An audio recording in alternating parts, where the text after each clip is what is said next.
Welcome to this explainer. Have you ever held a tiny pill in the palm of your hand and just kind of wondered about the crazy journey it took to get there? It's so easy for us to take modern medicine for granted, right? But the reality? Bringing just one single pharmaceutical drug to your medicine cabinet is literally one of the most grueling, high-stakes, and frankly, fascinating scientific journeys in human history. So today, we're going to visually unpack that whole chronological journey. We'll trace the path of a drug from its origins, when it's just one out of millions of potential chemical compounds, all the way to its final release. Okay, let's dive right into this. Here's our roadmap for today. First, we'll look at the drug discovery funnel. Then, identifying the target. Third is the valley of death. Fourth, human clinical trials. And finally, number 5, entering the market. All right, Section 1, the drug discovery funnel. Now, to truly wrap your head around pharmaceutical development, you absolutely have to grasp the sheer scale and the, brutal attrition rate that basically defines this entire industry. It's a world where massive numbers shrink down to almost nothing. If you look on the far left here, we start with target validation and lead selection. That represents 674 initial programs. 674! And over a decade, or sometimes even longer, of painstaking work, that funnel just violently narrows. Through preclinical tests, Phase 1, Phase 2, and Phase 3 trials, the probability of attrition, basically the chance of failure, wipes out candidate after candidate. We're talking about hundreds of millions of dollars in capitalized cost, years and years of duration, and all of that effort, it leaves us with just one single surviving program. Just one. Moving right along to Section 2, identifying the target. So how does this incredibly perilous, decade-long journey actually kick off? Well, before you can cure a disease, you have to know exactly what mechanism in the body you're actually trying to alter. You got to find your molecular target. Now, what's really interesting about this is you might think finding a target is just a straight line from the lab to the patient, right? But actually, it's an endless iterative loop. Translational chemistry, translational research, and translational medicine are constantly feeding back into one another. Scientists observe a clinical pharmacology issue, they take it back to the lab to observe the chemical substance, they look at the molecular biology, and then they develop preclinical candidates. It's just this continuous cycle of feedback between the laboratory bench and the patient's bedside. Let's ground some of these dense scientific disciplines with a few familiar success stories. Take D-tubacurarian, for example, which is used in major surgery today. That actually originated purely from observational science of a South American plant root. Pretty wild. Then you have propanolol. That was born from translational research because scientists knew the exact molecular target they wanted to hit. But propanolol lasted too long in the body for emergency surgeries, and that led translational medicine to develop ismolol, which is a drug designed specifically to have a shorter half-life.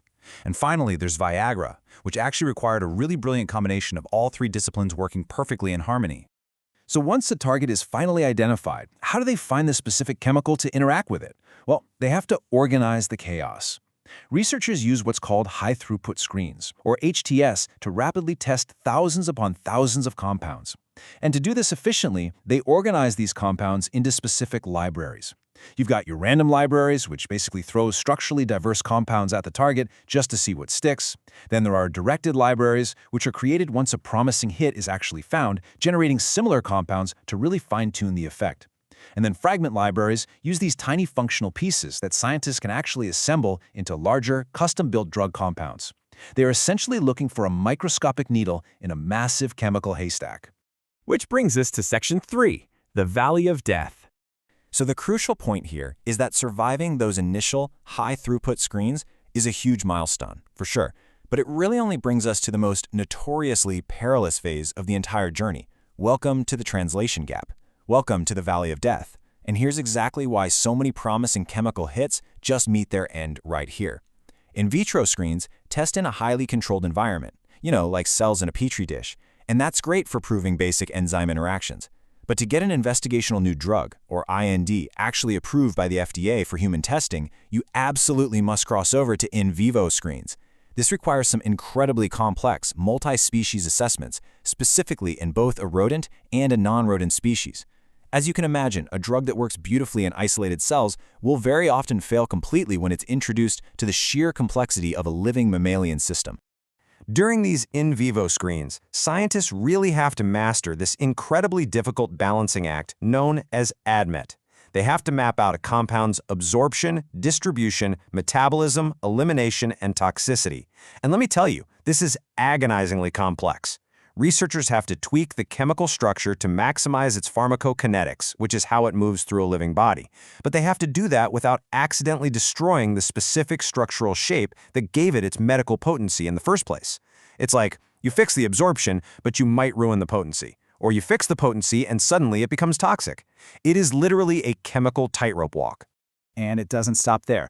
Getting past this valley isn't just about doing good science, it's about absolutely perfect documentation through GLP or good lab practices. Now, it's really vital to note that GLP isn't about judging your scientific hypothesis. No, it is a highly stringent, heavily enforced quality assurance system. We're talking every single machine being meticulously calibrated, every data point following standard operating procedures. Independent groups are constantly monitoring the labs to ensure strict alignment, because if your preclinical data isn't GLP certified, the FDA won't even look at it. Let's move to Section 4, Human Clinical Trials. Let's see how this builds. Assuming our candidate actually passed GLP certification, it officially becomes an investigational new drug and enters human testing. This is where the stakes reach their absolute peak, and it happens across 3 distinct phases. Phase 1 starts small, strictly with healthy volunteers. And the goal here isn't to see if the drug cures a disease, but simply to establish a safe dose range and observe blood biomarkers. Now, if it's safe, we shift to Phase 2.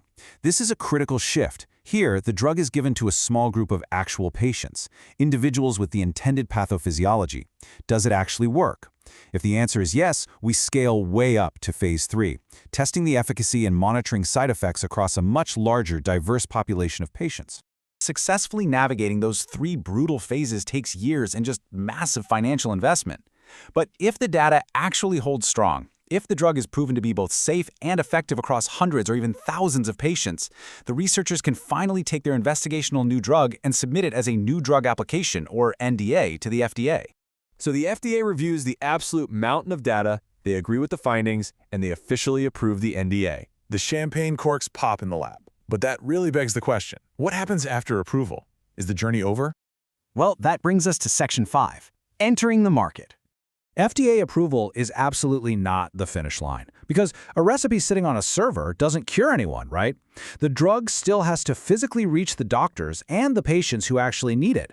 First off, the company has to figure out how to manufacture the drug in massive quantities. Scaling up a sensitive chemical reaction from a tiny laboratory beaker to a gigantic industrial-sized factory vat without losing absolute purity, that is a monumental engineering challenge all on its own.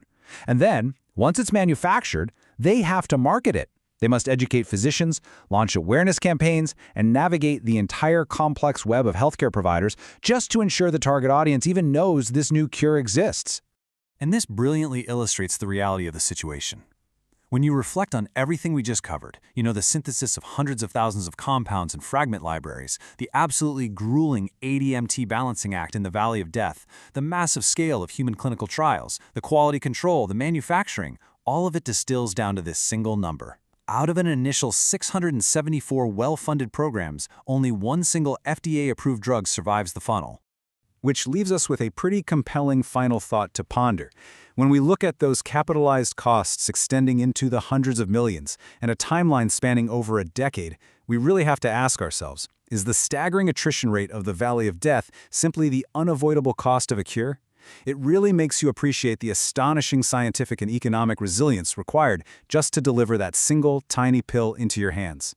I hope this explainer sheds some light on the extraordinary world of drug discovery for you, and I highly encourage you to keep exploring the fascinating economics and science behind the medicines we rely on every single day.